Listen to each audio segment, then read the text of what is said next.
Welcome to Beer and Baseball, a Myrtle Beach Pelicans production. I am your host, Adam Dellinger. But before we get to today's pod, here are a few housekeeping notes. First off, this is a new podcast, so the more you share, the more listeners we obtain. Where can you listen, you might ask? Soon to be on the iHeart Podcast Network and also on the Myrtle Beach Pelicans YouTube channel. Listen, subscribe, review, 5 stars would be great, and share. That's all we ask. Now, let's go. Welcome to another edition of Beer and Baseball. My name is Adam Dellinger, and we've got a pretty good one lined up today because I've got an executive with me, and it's always a pleasure to be the dumbest man in the room, and that is, in fact, what is going to be happening today. We like to start every Beer and Baseball podcast by letting our guests introduce themselves because nobody knows you better than you, and I appreciate you taking some time today. Emily, if you'd like to tell us a little bit about yourself, we'll go ahead and get started. Sure, Adam. Thanks for having me. So my name is Emily Jaenson. I'm the general manager of the AAA Reno Aces in Reno, Nevada, Arizona Diamondbacks affiliate. I am, or I was, the first woman general manager in AAA baseball in nearly 20 years when I took the role in 2018. I've got a long series, about 15 years of work leading up to this job, sort of all over the map. It was a really nonlinear path to this role, but one that is very meaningful and helps me every day. I started my career with the Chicago Bulls in the NBA, learning ticket sales, and that was really the foundation of my sports career. I worked in nonprofits. I had my own marketing agency. I worked for the #1 hospital in Texas.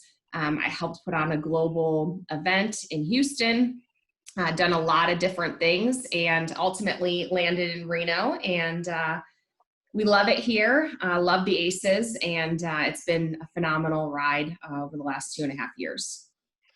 Emily, I guess the first question that I want to ask you, because I have a bunch of questions, but I guess the best place to start would be, you mentioned that you had some early experience with the Chicago Bulls, but in between there, it was event management, marketing, all kinds of various things before ultimately you worked your way back into a sports career. What is it that brought you back into a career in sports, specifically baseball? Well, I think one of the things that brought me back was the challenge that I was told once you leave, you can never get back. And I am not one to shy away from breaking the rules or taking on a challenge. So that was probably number one. The second was the opportunity in Reno with this club. And I started with them in corporate partnerships. And the only role that was available at the time, I had about 8 years experience, was a 2 to 3 year experience job as an account executive in corporate partnerships. And so I took a huge pay cut and a big step back to get back into sports. And that first day on the job, I told myself, this is step one. I'm going to earn the role that I want. And that role is a VP role. And I had it in about 2.5 years. My husband and I then left, moved to Houston, continued working in sports and events in Houston when the Reno Aces came calling 2 years later for me to come back as the general manager. And I really say that, first of all, I worked my way back into sports. And second, I've got a saying, be so good they won't forget you. And I left on my own terms, but I was called back because they wanted me to be a part of the team. In regards to baseball, I love the sport. I say I started my career in baseball at 5 when I was on an all boys t-ball team in tiny little Lake Villa, Illinois, and then kept score for my brother's teams throughout my youth, sitting next to my mom, keeping score and really learning the game. So baseball had me since a child. So I've been, so blessed to be able to work in the sport full time. I guess the next question would be, and I've been excited about asking this question since I got your bio. you are, of course, as we mentioned, the only female GM at the AAA level right now. Why do you think that is, Emily? Well, we actually have a second GM in AAA. Lori was promoted last year in Omaha, so I've got another female friend to join me in the room full of Super. guys. But I think that first of all, you can't be what you can't see, is what Marian Wright Edelman so astutely put so many years ago. There hasn't been a woman in the role so long. So I think that there wasn't really something to see and something to go after for all the talented women who work in the front office. It's also a job that doesn't have a ton of turnover. And so typically when the man takes this role, that's where they stay for 30 years. I was lucky to have an opening and a way to get in. And I'm, so fortunate that I was able to perform for the club previously so that I had the chance to be offered the position. I also think baseball it's a rigorous schedule.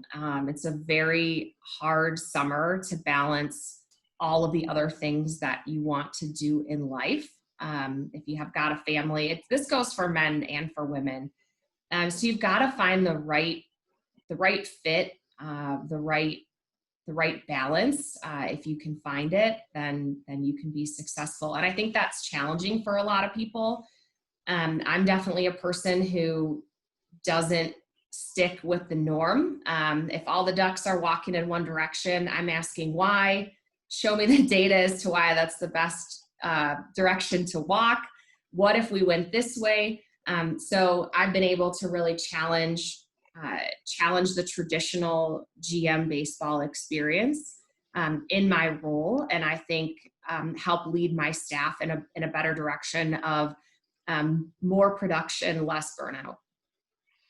I was going to follow up with, and that's a fantastic answer, by the way, because you just reminded me of something. I was going to follow up with, over the course of my radio career, and I've done this now for, I don't know, I'm 37. I've probably been doing this for 15 years or something. And throughout the course of my career, I had people that I would consider champions for me, right? Like a lot of times people, doors would shut and I needed somebody else to afford me an opportunity, be it a man or a woman or whatever, just a champion in general. And I think about what you said earlier about you can't be what you can't see. And it immediately made me think of Greg Popovich and how he took Becky Hammon and was like, look, she can coach basketball. And it's the coolest thing ever. After the fact that he hired her, she was not an assistant. And you can still see it now. You can see it now in the NBA. Greg Popovich will sit on the bench and is like, you go do it. And Becky Hammon is out there coaching. And then after you see it and you see the players respond, and maybe the Spurs have something to do with it too, because they built this culture of, that's a really tight ship, right? Like they do it the right way and it's a really positive culture. And I feel like maybe he was a champion for her. I just didn't know if you had somebody, man, woman, whatever, that really encouraged you to give you the confidence to sort of chase after these things that you've been so successful with. Yeah, I mean, I can think of 4 off the top of my head. The first and probably the most day-to-day for me is the president of the Aces, and we also have a soccer club and, of course, the stadium. His name's Eric Edelstein, and he's been a champion of mine and really great teacher. He's had a lot of patience with me, and we've been able to get in a position to give each other really candid feedback, and he pushes me to grow. And he's the one who brought me back to Reno. One of the things that I talk a lot about is how important it is to stay in touch with the people you've worked for in the past and staying in touch when you don't need anything. So Eric and I, after I left the Aces, we probably had a call set up almost quarterly, I would say, about every 3 months.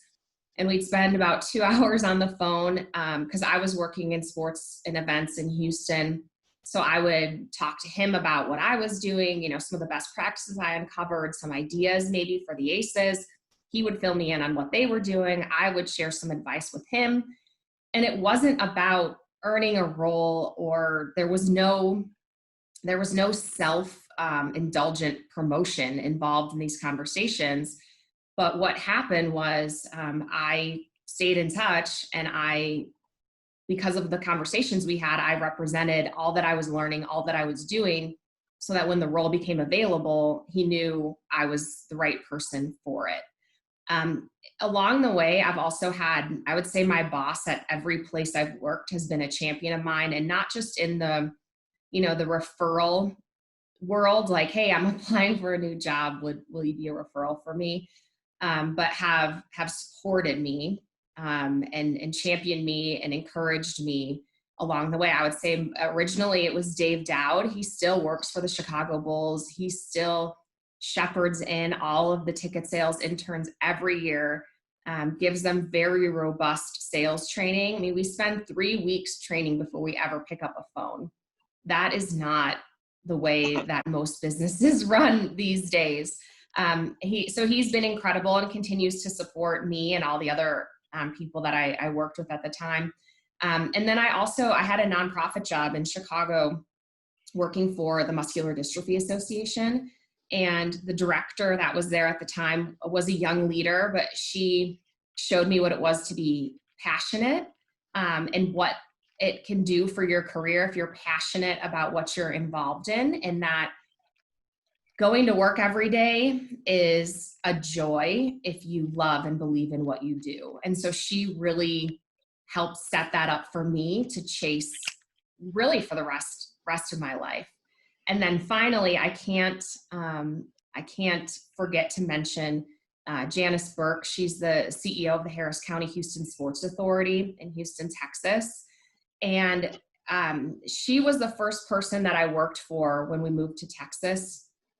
And she really taught me what it is like and how to be a female leader who's an absolute dynamo and who commands the attention of the room, no matter who is sitting at the table, and how to professionally bring your ideas and the goals that you have for a project and how to get those across the finish line and how to get everybody to buy in what you say. So I would really say, those 4 people, without them in my history and in my career, I definitely wouldn't be where I am today. And I would tell everybody, it's really important to pick out those folks as you move through your life, and then just stay in touch.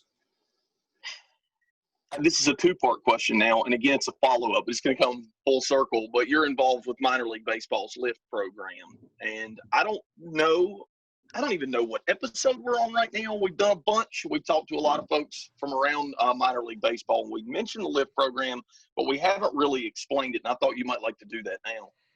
Yeah, absolutely. The lift program is an incredible opportunity for young women who are working in minor league baseball to pair up and be matched with mentors. And these are women who are seasoned, more seasoned in their career. And there's 2 primary things that Lift does.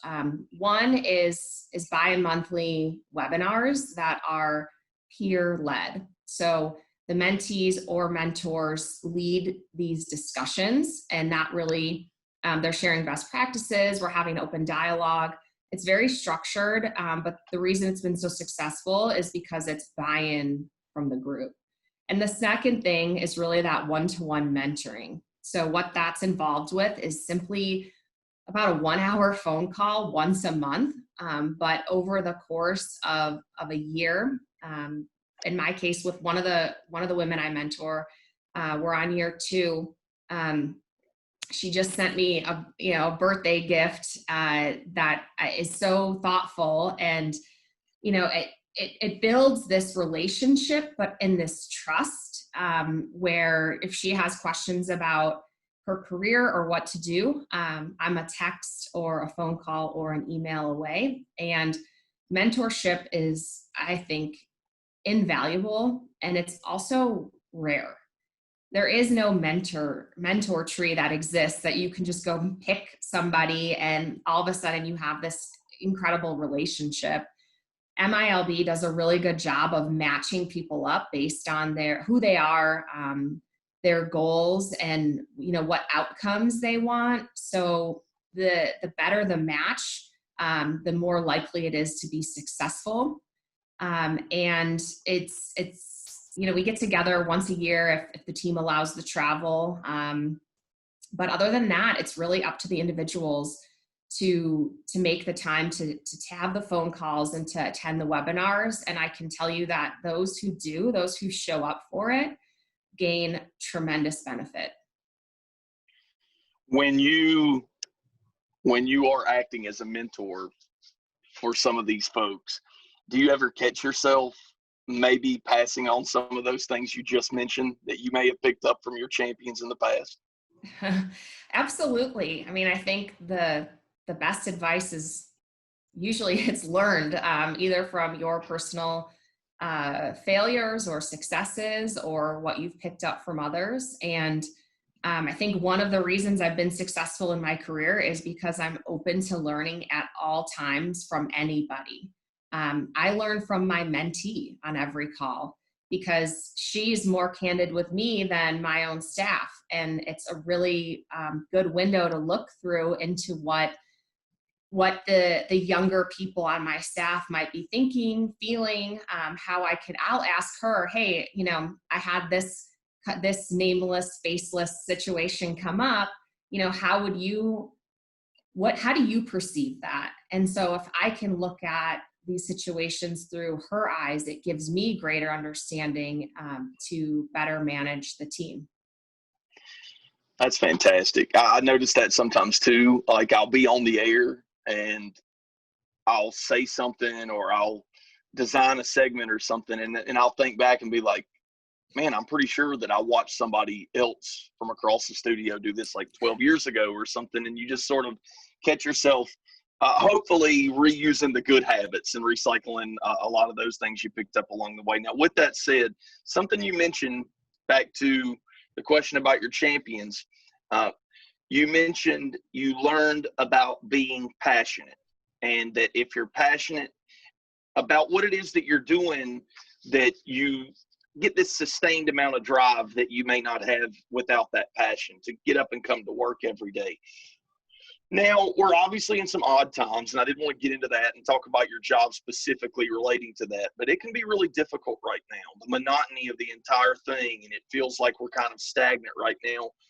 What drives that passion for you, specifically, I guess, right now? Because I can clearly tell that you're driven, you're focused, and that you're a leader. I mean, that comes across. I'm picking up on it like right off the bat. Like I'm treating you like I treat my boss people, just because you have that, whatever that thing is, you've got it. And that's awesome. But during these times, what keeps you passionate about what you're doing? Well, first of all, thank you, Adam. What a tremendous compliment. What keeps me passionate? There's a few things. One is my accountability to the rest of the people who work for the Reno Aces. They have careers to build, COVID or not. And if I give up and if I stop, if my drive stops because of the circumstances, what's going to happen to them?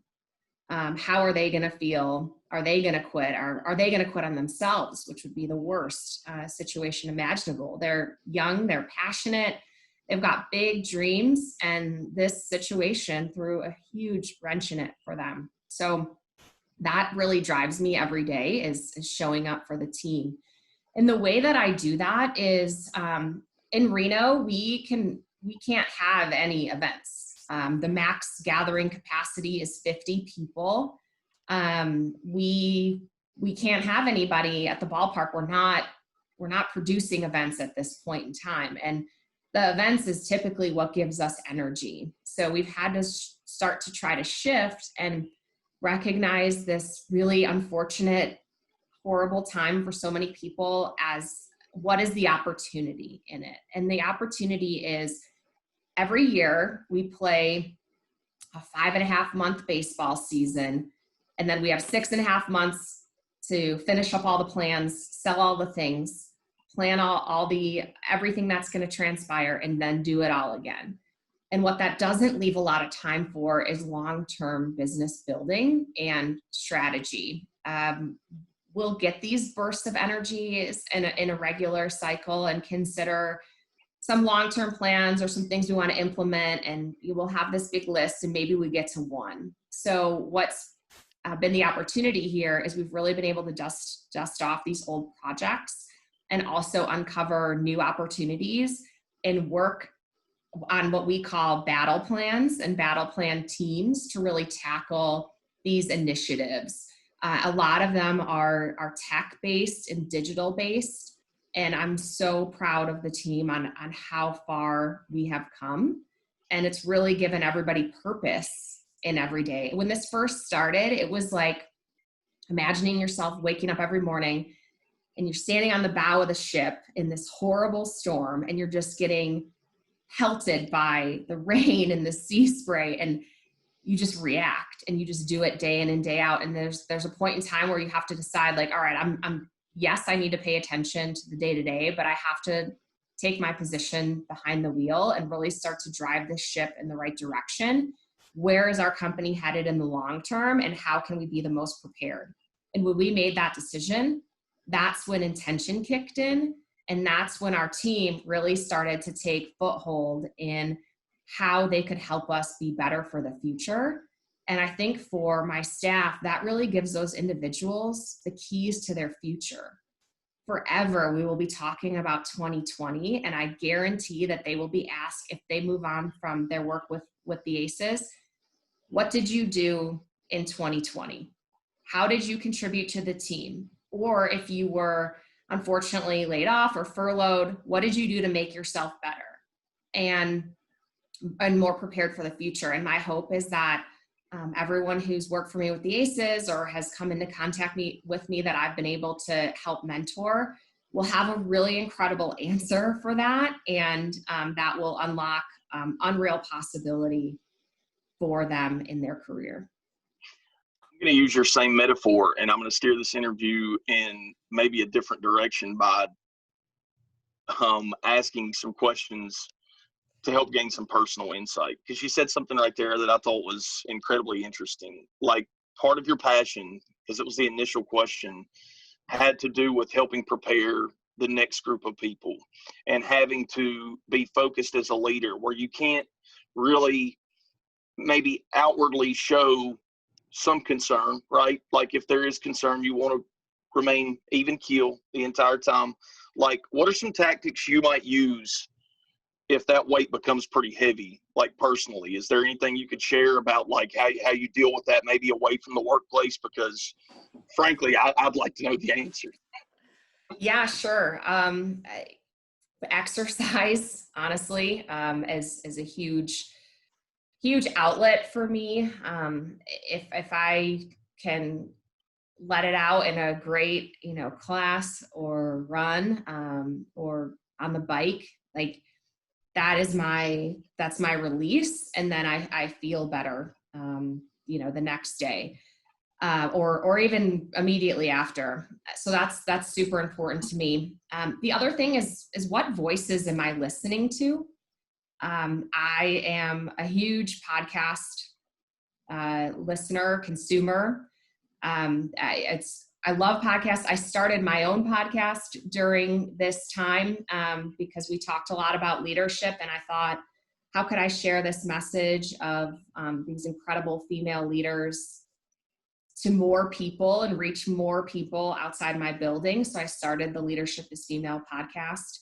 And those voices, not just on my own, but of the podcasts that I listen to, are champions for me, whether they know it or not, because I'm starting my day listening to people tell all the people who subscribe to these podcasts, you can do it. Here's some tips. This is what I did. Listen to this successful person. For everybody out there, like, imagine if you started your day with that type of news, setting you up for success, rather than scrolling through, your social media and maybe consuming that content in an unhealthy way, or listening to your local news that unfortunately a lot of times is filled with bad news rather than good news. So exercise, podcasts, and then I also try to eat really healthy. If I feel good, it's a lot harder to be in a negative state or in a negative plane. So that's another one, but I'm not going to lie, Adam, I have my days where I just, it feels like the weight of the world is on your shoulders, and that's okay too. You just have to get through that moment.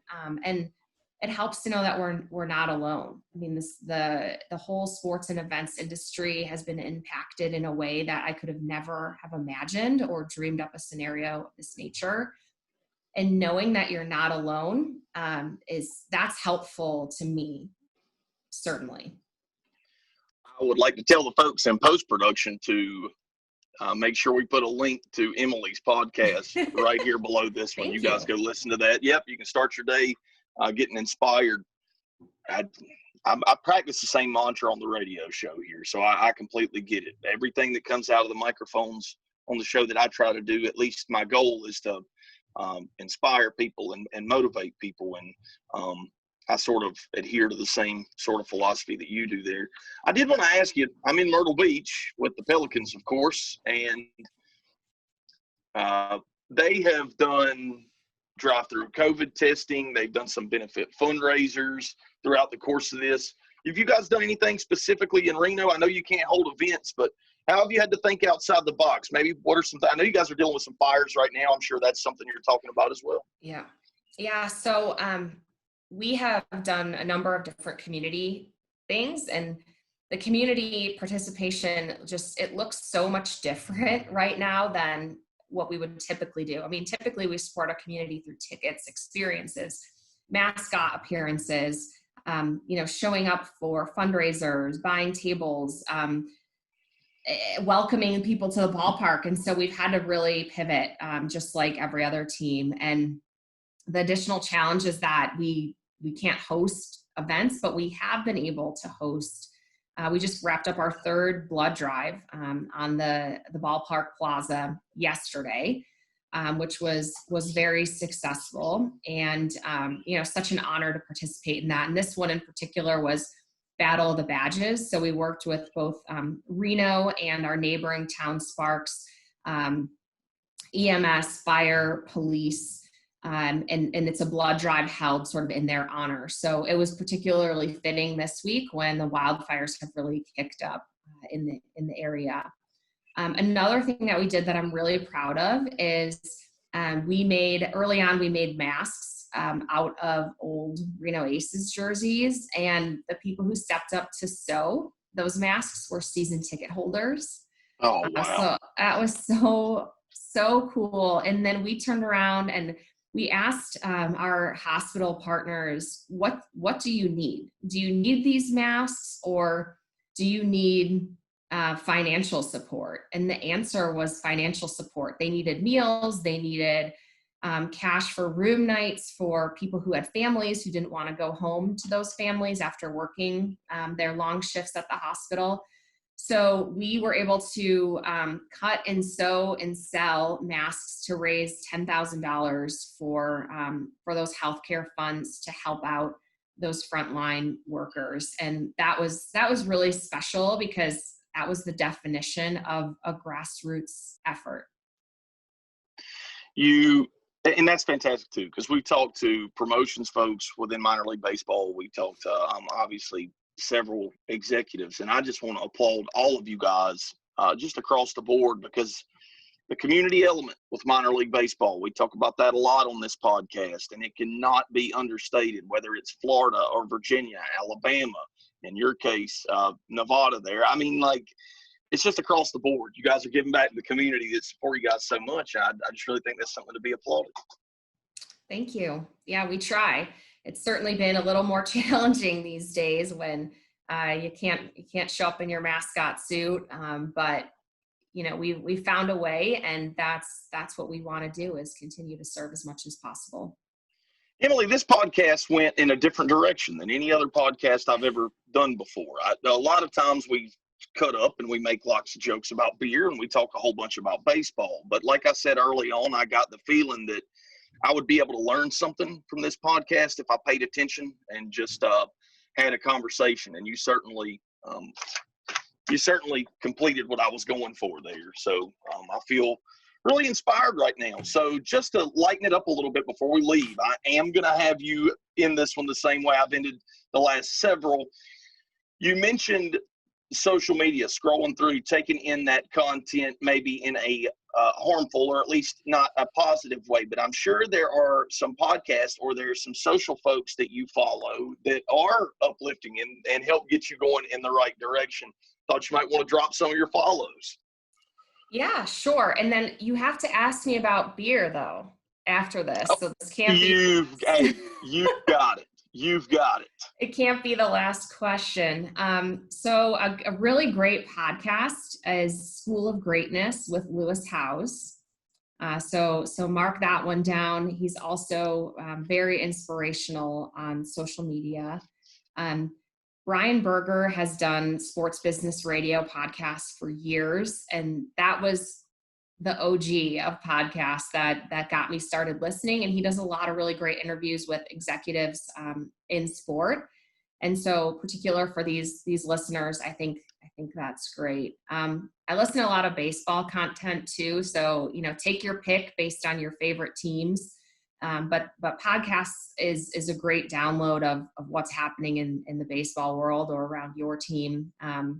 So the easiest thing to do is just search what you like or what you're curious about right on your iPhone, on that purple button about podcasts. And, it's really like the podcast world is your oyster. Anything you want to learn about, think about, it's available for free. It's such an incredible resource. 2 questions. The second one will be about the beer. Okay. I can't believe I haven't asked this question on any of these podcasts, but you, of course, with the Reno Aces, they're AAA affiliate of the Arizona Diamondbacks. Now, you spent time in Houston, and you also spent time in Chicago, a great deal of time in Illinois, obviously. Is it against the rules to not be a Diamondbacks fan? Is that against the rules for you? So I am. I am a Diamondbacks fan because of the relationships and because you watch these players. This is the last stop before the show is at Great Nevada Field in Reno. And so following those guys to the next level and seeing that on the D-backs 60-man, 24 of those guys are former Reno Aces and guys that I watched play right in my town. So I've got to support them and cheer them on. I'm a Chicago girl, born and bred, so I'll always love the Cubbies. But really the D-backs is who I watch, who I follow, who I'm, consuming content around every single day because I'm following the names and the players and the faces that I knew and supported when they were in Reno. I completely understand. And it is no secret that the Diamondbacks have done one of the best jobs managing their farm system over the course really of the last 15 years or so. They've done a phenomenal job with that. Now, I lived in San Antonio, so I was kind of in hill country. Probably, when were you in Houston, like the years there? Yeah, I was in Houston from 2016 to 2018 when the Houston Astros won the World Series right after the horrible hurricane that flooded our city. And it was such a crazy year, crazy ride. Well, I was in San Antonio just prior to that. So 2010, 11, 12, somewhere in there. And that was the first time that I had ever seen something called Shiner Bock. They didn't sell that on the East Coast. Where I'm from, I went to Salem area of North Carolina. You can find it in grocery stores all over the place now, but that wasn't a thing back then.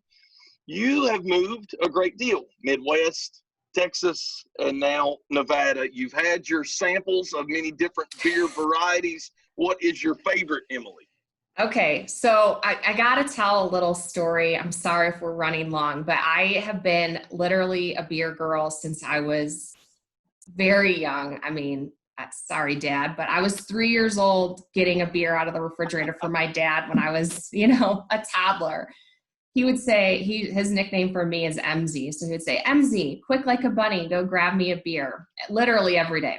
So I was running my dad old style from the time I learned to walk. And so that beer is so nostalgic for me. He doesn't even buy it anymore, but when I get the chance to go to Chicago, I've got to have an old style.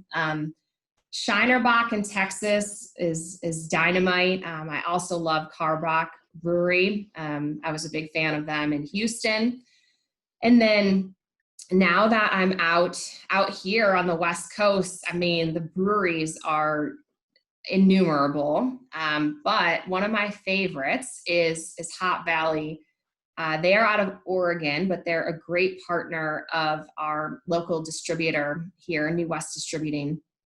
And I got an incredible opportunity. I always thought, either I'm going to manage a baseball team or I'm going to own a brewery. And so I'm not going to own a brewery anytime soon. However, I got a chance to create a beer and create a beer for mass distribution. And that was through New West and Hop Valley. And that beer is Ace Ball Ale. And it is blonde, crisp blonde ale. It is citrusy, but the perfect color that it looks like you're like a Coors or an old style, poured in the plastic cup. So it's drinkable for all of our fans. It's served on tap at the ballpark. And then this spring we rolled it out in a can.